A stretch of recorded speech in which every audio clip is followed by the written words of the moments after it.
Esto es Fly for You París y en 4 minutos vamos a recorrer la ciudad de la luz.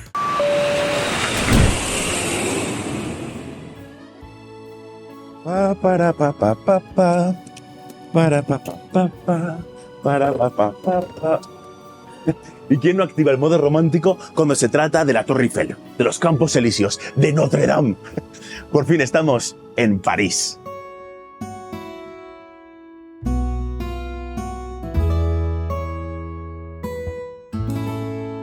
Hay ciudades bonitas y seductoras y luego está París. Hay ciudades cosmopolitas y con mucha historia y luego está París.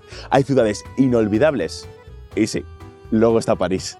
Vamos a disfrutarla como toca, pero antes, mes a mes, tenéis que saber que su fundación a orillas del Sena por la tribu celta de los parisí se remonta al año 259 a.C.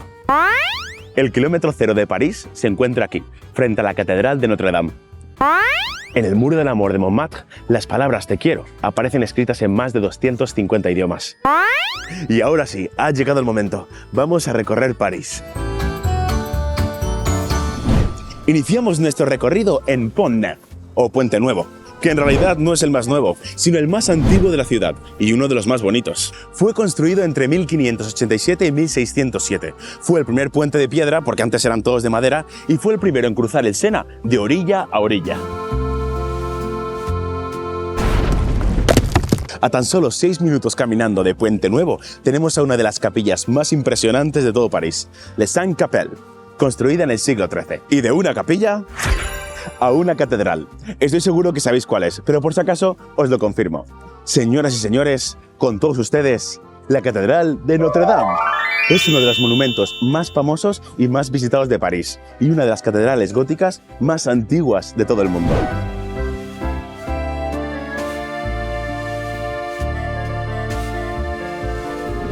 Cruzamos el Petit Pont, sí, un puente pequeño pero grande en valor, que nos lleva a uno de los barrios con más vida y encanto de París, el barrio latino. Que por cierto, dato, no se llama así porque bailen mucha salsa, sino porque en la época medieval este barrio estaba habitado principalmente por universitarios que utilizaban el latín para comunicarse.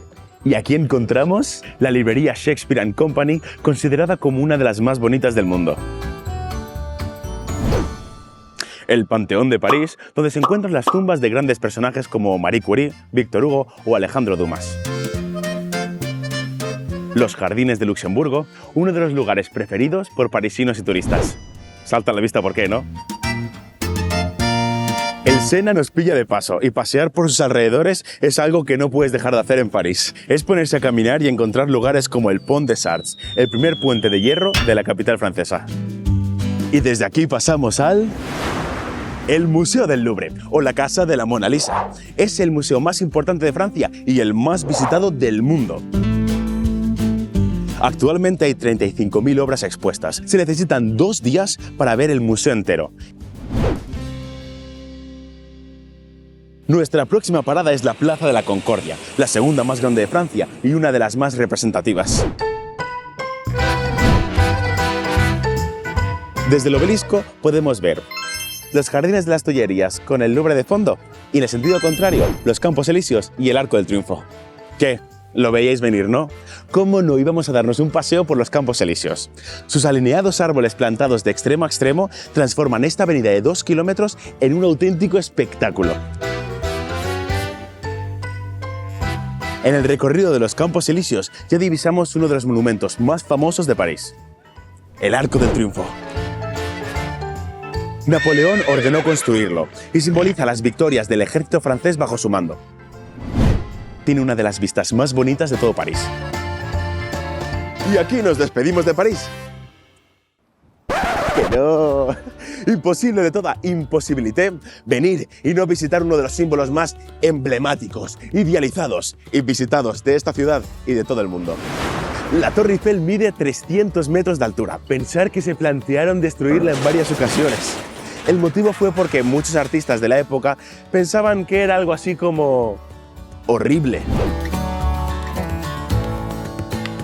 No son pocos los que han elegido la Torre Eiffel de fondo para comprometerse y declarar su amor. Pero ahora acompañadme, que os voy a enseñar un muro lleno de te amos. Y está aquí en Montmartre, un monumento dedicado al amor que reúne año tras año a cientos de enamorados. Montmartre es mucho más. Es una de las zonas más peculiares y pintorescas de la ciudad. También se le llama el barrio de los pintores. Aquí tenemos terrazas, arte, restaurantes y cabarets. Entre ellos, el más mítico de todos, el Moulin Rouge. Creole Lady Marmalade. Tun, tun, tun, tun. Para sin irte, querer volver. Para sentir, para dejarte sin palabras. Para eso y más, siempre nos quedará París. Esto ha sido Fly for You París. Nosotros te lo hemos contado en 4 minutos. Tú disfrútalo a tu ritmo. Eso ya es cosa tuya.